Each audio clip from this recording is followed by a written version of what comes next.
Hi, I'm Ed Poswoli, president of Tripp Law Firm in Fort Lauderdale, Florida. Today we continue the series of webcasts sponsored by Tripp to bring you the pertinent issues of the day.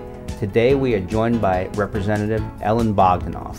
Ellyn was first elected in January 2004 and then again in 2006 to the State House. Ellyn is known for always being well prepared and above partisan politics. So today we welcome Ellyn Bogdanoff. Ellyn? Thank you. Ellyn, as our only Broward County resident in the state, the House or the Senate for that matter, what were some of the issues in this last legislative session that our viewers in Broward would think important? Well, every legislative session there are certain issues that kind of take the forefront. In this particular legislative session, we always say that there were three. It was the budget, and the budget. The budget for the state of Florida, obviously, as most people know, there's been a downturn in the economy, and we basically had to spend a fair amount of our time in the legislative session, including the beginning of session, actually cutting about $6 billion out of our budget. And how big is the Florida budget now? Well, the budget, if you go back into perspective, when I was elected in 2004, the budget was at $54 billion. Over the last few years, it escalated to $72 billion, which was a huge increase.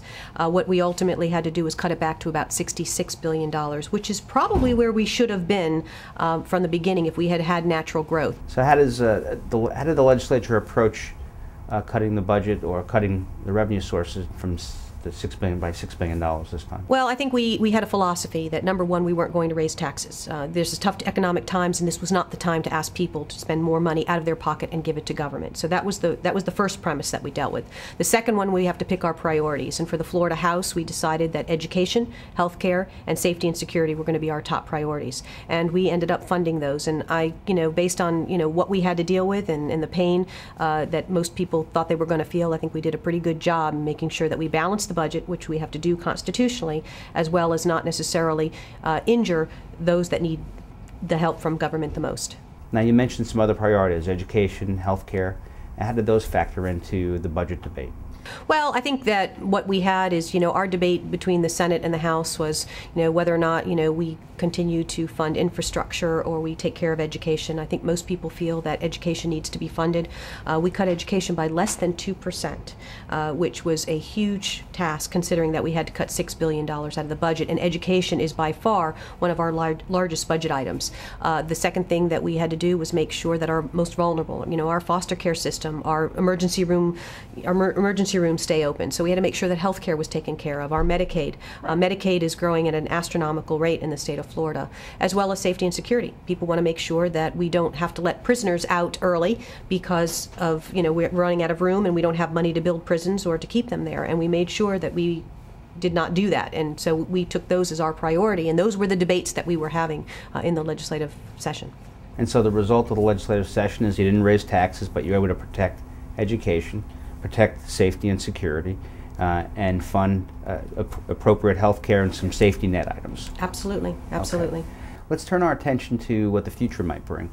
A lot of people are concerned about the forecast. How do you forecast the next legislative session? Well, I think the budget's still going to be a key issue with respect to what we're going to be doing in the next legislative session. I think people are anticipating that we're not going to necessarily have the severe downturn. It's not going to be cut by $6 billion again, but we are going to see probably a slight downturn in the budget again. It's going to be a little bit more challenging because we basically cut every piece of fat we could find out of state government and then some. And you want to make sure that you retain your essential services, that you don't compromise education, you don't compromise your health care system or Medicare or Medicaid, you're not compromising the safety and security of the citizens, because those are the key reasons that government needs to be there.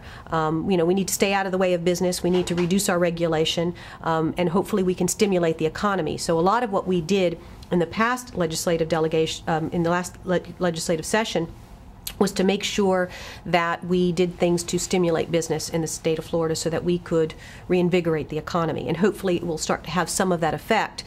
After the November elections, people have a tendency to kind of bounce back. Our holidays are coming up, and hopefully, God willing, we are hurricane-free this season. We will go into a much more, productive year. So the forecast for next legislative session is that we're prepared to protect the basic core role of government in providing education, health care, safety and security, but we're hopeful that the economy will pick up and where we can get back on track. Absolutely, and hopefully we did enough, or we started the ball rolling in the last session to make that happen. I mean, we did cut property taxes, maybe not by as much as people wanted, but certainly what we did is we reduced them, and they are not going up. We created portability, so there is some movement in the real estate market. Well, thank you for that, by the way. Well, you're welcome, and hopefully we can do more, because we know that people want to pay less taxes. I mean, I've not really had anybody call me and say, hey, increase my taxes, would you? I think government from every level, you know, the federal, the state, and the local levels have to figure out how to reduce and do with a little bit less. It's important to the people, and I think we can do it, and we can do it responsibly. Well, with that, Ellyn, I want to thank you for your time today. We appreciate the work that you do in the legislature and all your community involvement. So thank you. Thank you for having me.